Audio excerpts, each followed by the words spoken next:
Yo, what's good? Yes, great. Yeah. So today we got some educational shits. You know what I'm saying? Like we can't act like we can't react to the same thing again and again and again and again. So we have got some educational shits here.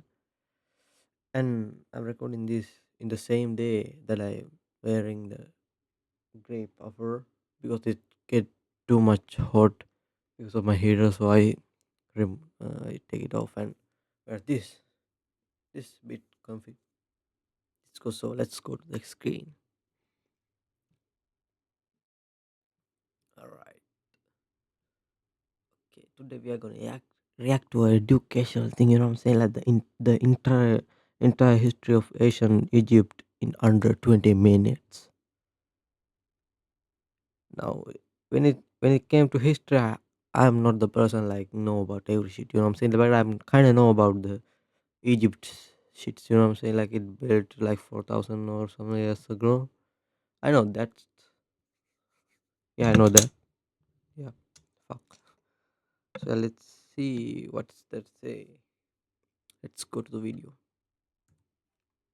The entire history of ancient Egypt in like around 20 minutes. Let's go. Meet the early Homo sapiens of northern Africa. These folks lived about 8,000 years ago and were hunter-gatherers. These particular hunter-gatherers, or HGs to their friends, are hunting and or gathering in the Sahara. Wait a minute, you say? Isn't the Sahara a desert? Or a big hotel in Las Vegas? The answers to those questions are yes and yes, although the second one seems a little weird given the context clues. And they're doing their thing in a period known as the Green Sahara. This fine greenery was also Oh, I heard it.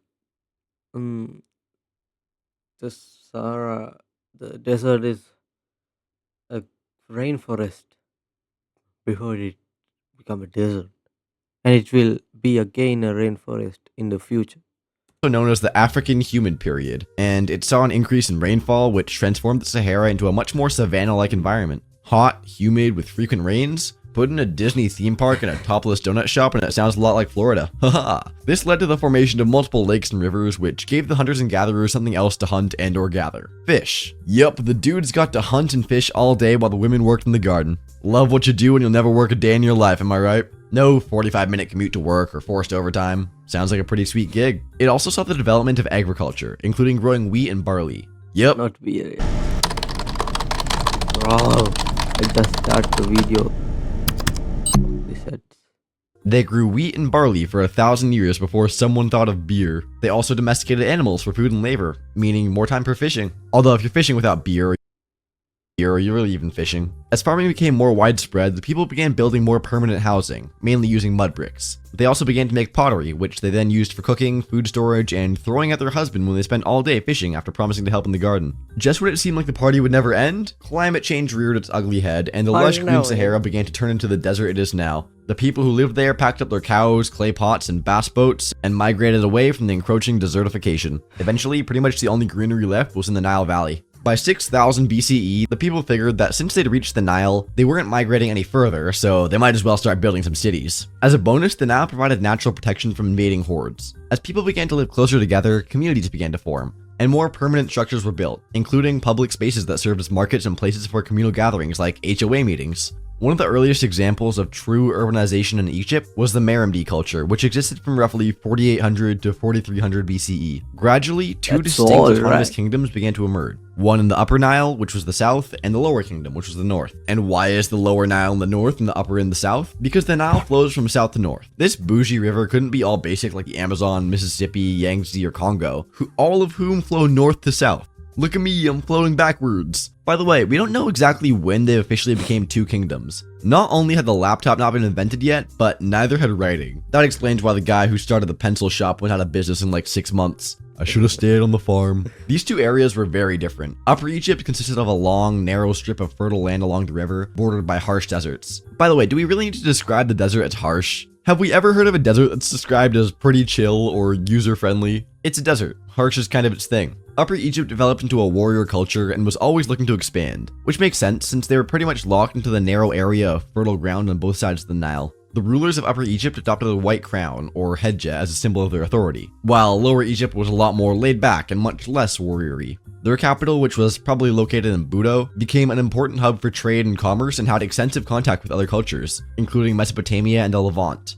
Of course, they also had a special crown. Are those countries or something like that? Because I never heard of these names before. The Deshret. And while the Upper and Lower Kingdoms traded with each other on occasion, they also had beef. The Upper Kingdom kept eyeing the North and kept saying things like, "Pretty nice kingdom you got there. It would be a shame if something happened to it." And of course, eventually, something did happen Hinting. to it. That something came in the form of King Narmer, or Menes to his friends. He was the son of King Neymar? something came in the form of King Narmer. Oh.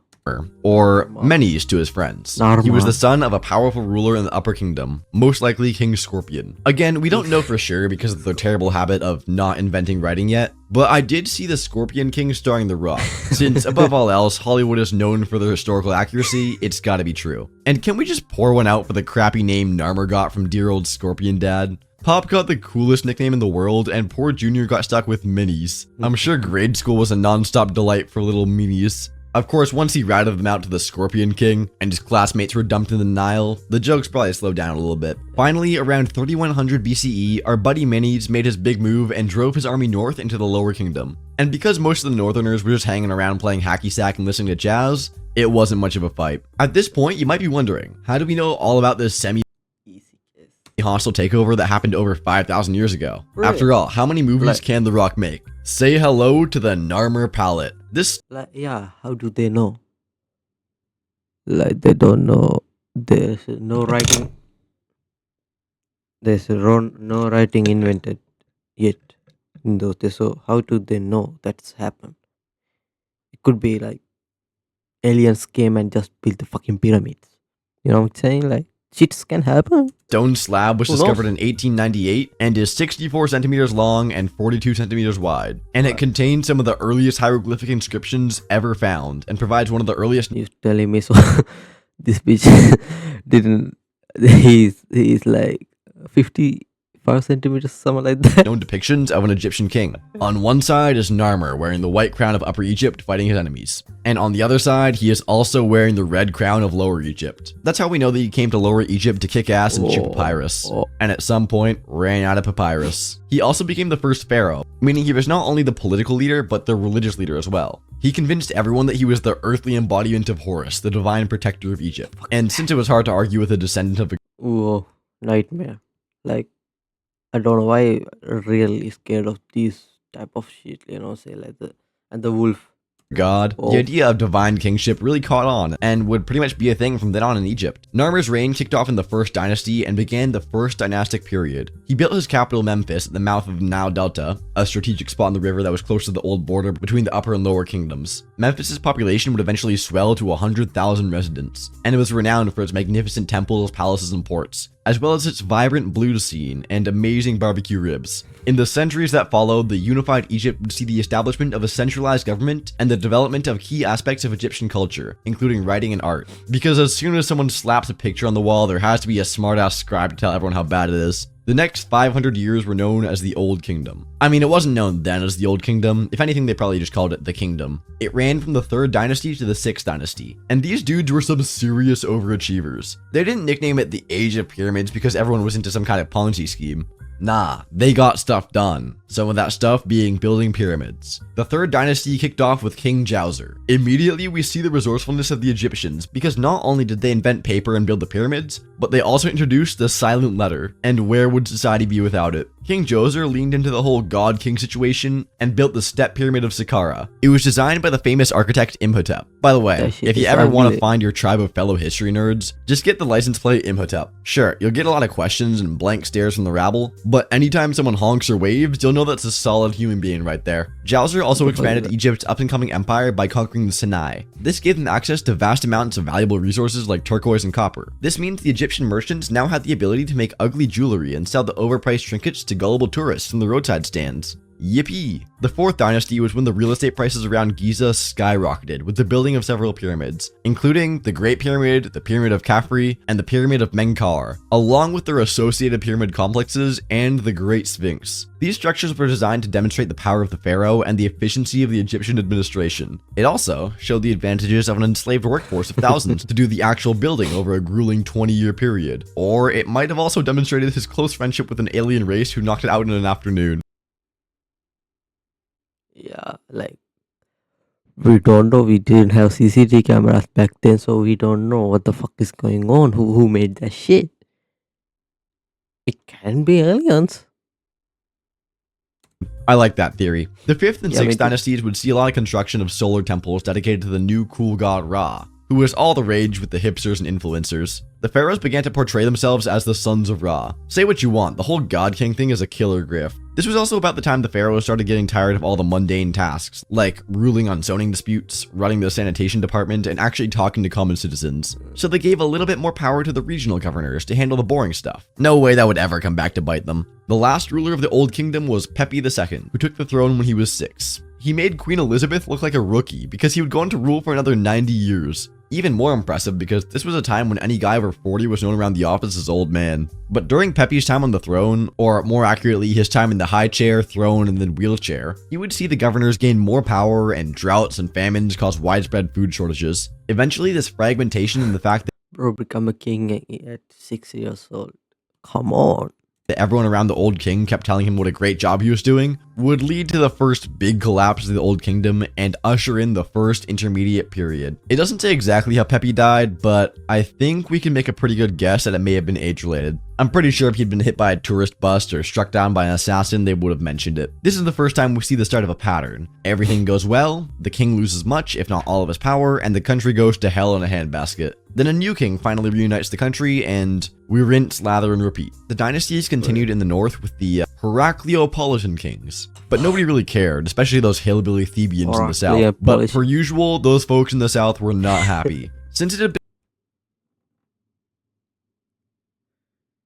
Really, bro? been a minute since they conquered their neighbors, in 2055 BCE, Mentuhotep II cruised into the north and declared himself the sole ruler of Egypt. His reign would mark the beginning of the 11th dynasty as well as the beginning of the Middle Kingdom. Seems like we've seen this movie before. Because Mentuhotep II had just bought a new house in Thebes and was still way upside down in his mortgage, the capital of the new and improved Egypt was moved there. And naturally, everything was going great for a while. Agriculture was killing it, there was trade with their neighbors, and there was even a cool new god to worship. The appeal of Osiris, god of the underworld, was that for the first time, average Egyptians, and not just the pharaoh, had a chance at a glorious afterlife. With the correct combination of living a moral life and the right rituals after they died, even the stable boy or the golf pro at the country club had a shot at eternal glory. The 12th dynasty was pretty much the peak of the Middle Kingdom. It was ushered in by Amenemhet I, who didn't want any part of the brutal commute to Thebes and promptly moved the capital again to the brand new city of Ichtawi. It was located near the modern city of Lisht, close to Cairo.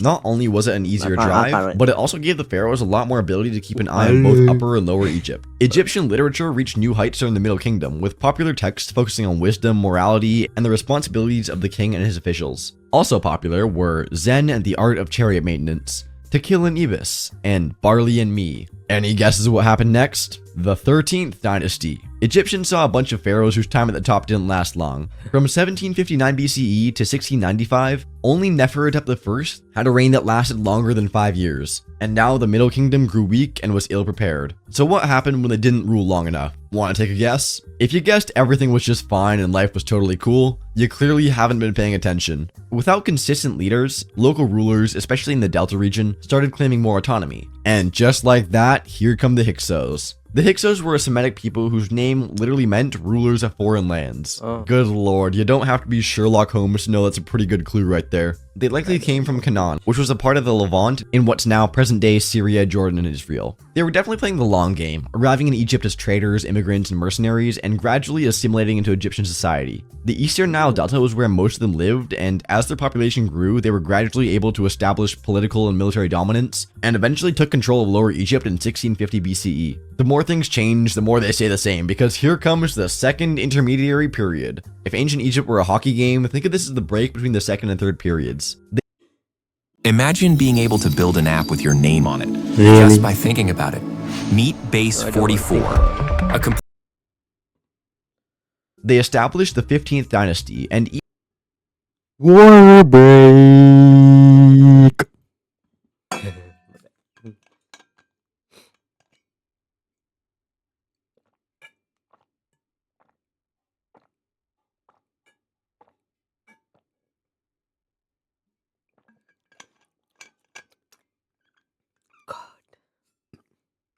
Nice. Get back. even though they adopted many aspects of Egyptian culture, they were still seen as foreign rulers. That did not go over well with the native Egyptians, and their dominance was deeply resented by them. But in Upper Egypt, they did a lot more than bitch and moan about the Hyksos. The government in Thebes went on ahead and established the 16th and 17th dynasties. They still had to pay tribute to the north, but they managed to hold on to a great deal of autonomy. It all came to a head the way so many global conflicts do, with a brain teaser. The Hyksos king, Apepi I, challenged Sekenenri Tao, the local ruler of Thebes, with an Adinaton. That's a fancy way of saying it was a puzzle or an impossible task. What was it? He complained that the noise of hippopotamus in the Theban pool disturbs his sleep in Avaris, his capital in the Nile Delta. Why is this such a puzzler? Because Apepi I was in Avaris, his capital in the Nile Delta, which is hundreds of miles away. So either he's a light sleeper or he's messing with Sekenenri.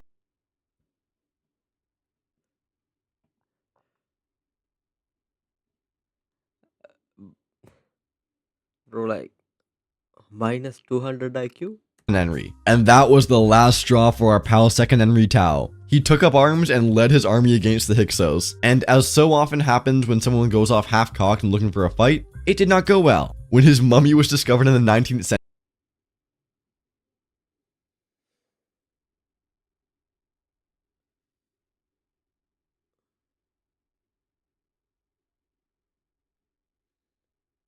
Yeah, I might not sleep well today. Fuck it.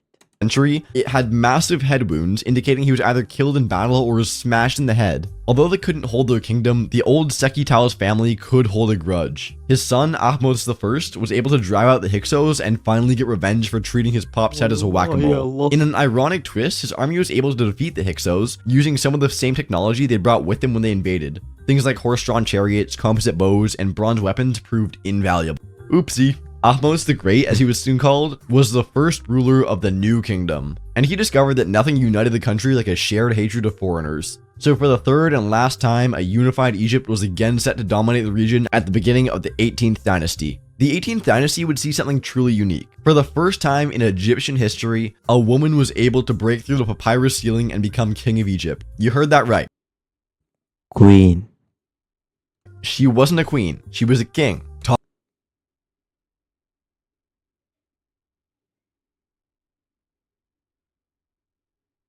What? Wasn't a queen, is a king?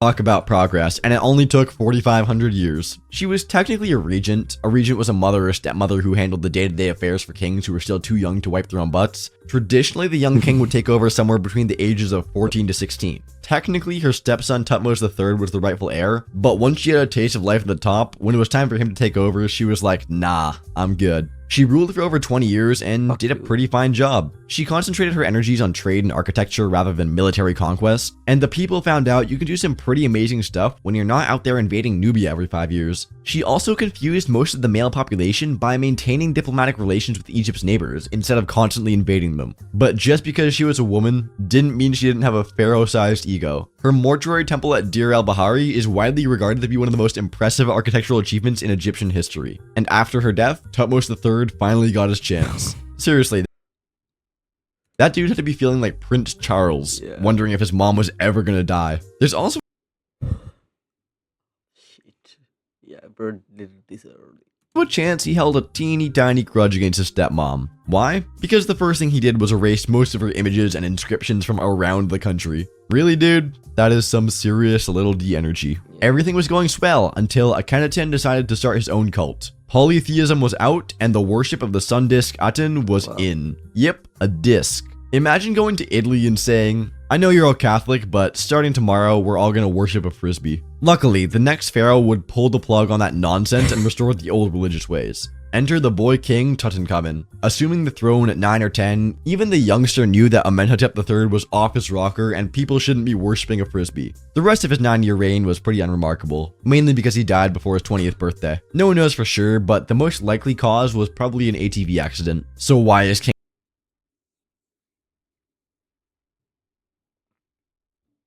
Okay.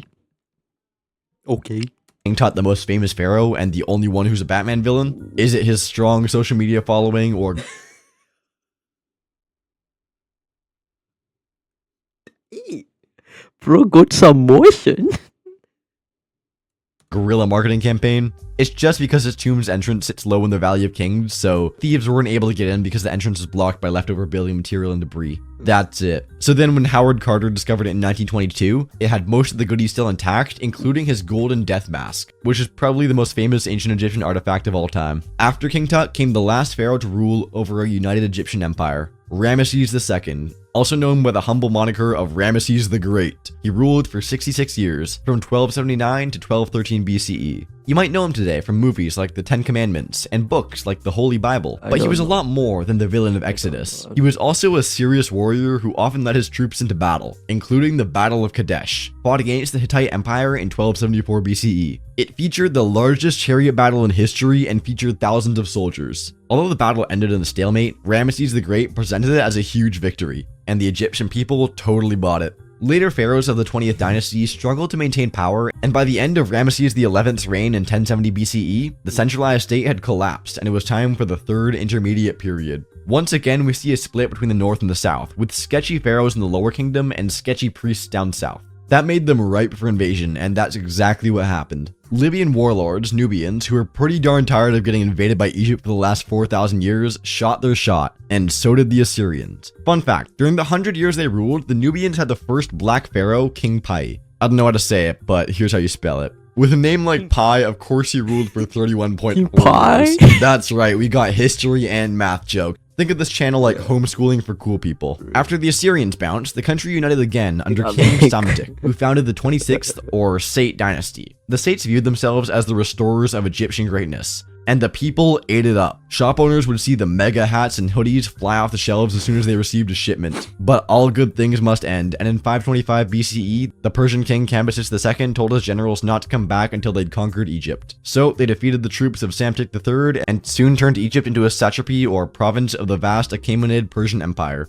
And eventually the Egyptian people got tired of the Persians trying to put their rugs everywhere, and in 404 BCE, Amyrtaeus sent the Persians and their ugly rugs packing. Eventually the Egyptians would kick out the Persians, but the Persians were nothing if not persistent. They soon reconquered Egypt, and because they didn't want another uprising on their hands, they cracked down pretty hard on the population, killing and imprisoning tons of people just for congregating with too many people or having their neighbor rat on them for making fun of the king's rug. In 332 BCE, Alexander the Great, along with his younger brother Steve the slightly above average, rolled into Egypt and were greeted as conquering heroes. He was crowned as pharaoh, and since nobody was currently using it, set up shop in Memphis, just down the street from Graceland. Although Alex would stick around for less than 2 years, he got stuff done. His most notable accomplishment was the founding of the city of Alexandria. The bustling city was a serious melting pot and was home to Greeks, Egyptians, Jews, and people from all over the Mediterranean. It featured an extensive library, and its lighthouse, the Pharaohs of Alexandria, would become one of the 7 wonders of the ancient world. Alex would eventually meet the only opponent he couldn't defeat, typhoid fever. His kingdom was divided up between his generals, with Ptolemy I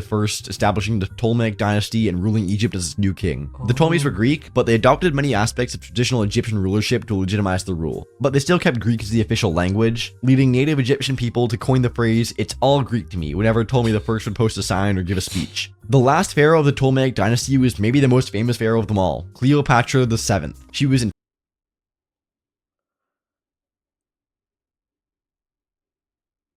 Cleopatra.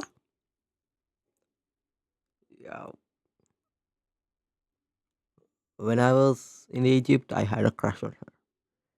Don't know. Yeah, yeah, yeah. I told her I love her, and she was like, "Get this bitch out of here!" And I got killed by a crocodile. She threw me into river that has a lot of crocodiles. Then I killed. Yeah, sad, bro. intelligent, multilingual, and she sought to restore Egypt's strength and independence through diplomacy and strategic alliances. Unlike some of her predecessors, she fully embraced Egyptian culture and styled herself as the reincarnation of the goddess Isis. But Cleopatra had one weakness: Roman dudes. First, it was Julius Caesar, to whom she bore a son, Caesarion. Anyone want to guess how that birth went? Then, after Caesar was brutally assassinated, she turned her attention to the Roman general Mark Antony. As JLo would discover nearly 2,000 years later, relationships with Mark Antony's never end well, and this one was no different. They made a plan to run off together and take the Roman Empire with them. The Emperor Octavian was a hard no on their plans and dealt the lovebirds a crushing defeat in the Battle of Actium in 31 BCE. The defeated lovers managed to escape and decided to take the Romeo and Juliet exit. He ended himself with a sword and she poisoned herself. Apparently, she didn't have a sword. Either way, she was dead, and her rule, as well as 3,000 years of pharaonic rule, was over, and Egypt officially became a Roman province. Good game, Egypt. The Romans would manage to hang on to it for a few centuries, but in 641 AD, they would be conquered by the Rashidun Caliphate, essentially completing the fall of the Roman Empire. Alright, that's everything. If you liked the video, subscribe, and if you didn't, subscribe. And watch this video over here next.